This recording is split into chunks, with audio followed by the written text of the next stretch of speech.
دوستو آج ہم بات کریں گے دنیا کے قدیم دریائے نیل کے بارے میں۔ دوستو جب سے مصر کی زمین پہ ثقافت کا بنیاد رکھا گیا ہے تب سے مصر کے لوگوں کی زندگی کا سارا دار و مدار دریائے نیل پہ رہا ہے۔ نیل دریا افریقہ کے بر اعظم کے مرکز سے نکل کر نارتھ ویسٹ کی طرف 6741 کلومیٹر چل کر بھونوج سمندر میں آ کے لگتا ہے۔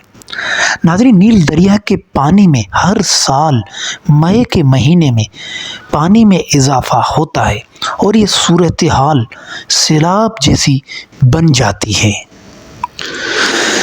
ناظرین، نیل دریا کے پانی کا بہاؤ کبھی کم کبھی زیادہ مصر کے لوگوں کے لیے ہمیشہ ایک مسئلہ رہا ہے، جو 20ویں صدی کے شروعات میں آپاچی کے فرعونوں کے دور والے قدیمی روایتی طریقے سے استعمال کرتے تھے۔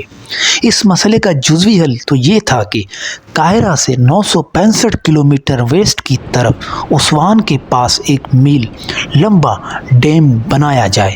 وہ ڈیم بننے سے نیل دریا میں سیلاب کے وقت پانی ڈیم کے 180 دروازوں سے گزرتا ہے، جن کو بند کرنے سے پانی ڈیم کی 40 میٹر لمبی دیواروں کے پیچھے رک جائے گا۔ اور دوستو، نیل دریا کے پانی میں کمی آنے سے تقریباً 320 کلومیٹر پر مبنی ایک بڑی نہر بن جائے گی اور اس طرح اکٹھا کیا ہوا پانی سارا سال آہستہ آہستہ چھوڑ کے خشک زمینوں کے لیے اور فصلوں کے لیے کام آ جائے گا۔ ناظرین، انجینئرنگ کا یہ عظیم کارنامہ 10 دسمبر 1902 میں بن کر تیار ہوا اور اس منصوبے پہ 11,000 لوگوں نے کام کیا اور تقریباً یہ کام 4 سال تک چلتا رہا اور جس میں لوگوں نے دل کھول کے کام کیا۔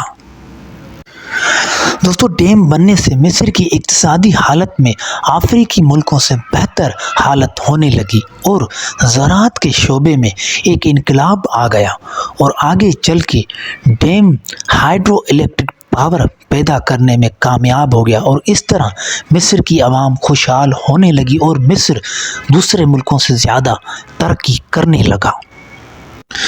دوستو، قدیم زمانے سے فرعونوں کے دور سے مصر کے لوگوں کا جو گزر بسر رہا ہے زیادہ تر وہ دریائے نیل سے رہا اور ان کی زندگی کا جو چلنا پھرنا اور واسطہ رہا ہے وہ دریائے نیل سے رہا ہے، کیونکہ دریائے نیل دنیا کی تاریخ میں سب سے پرانا دریا ہے۔ اور ناظرین، دریائے نیل کا شمار دنیا کے سب سے بڑے دریاؤں میں ہوتا ہے اور اس کی لینتھ بھی کسی دریا سے کم نہیں ہے۔ یہ دنیا کے قدیم دریاؤں میں ایک اور اس کی چوڑائی بھی بہت زیادہ ہے۔ دوستو، امید کرتا ہوں کہ ویڈیو آپ لوگوں کو اچھی لگی ہوگی۔ ویڈیو کیسی لگی کمنٹ میں اپنی رائے کا اظہار ضرور کیجیے گا۔ شکریہ۔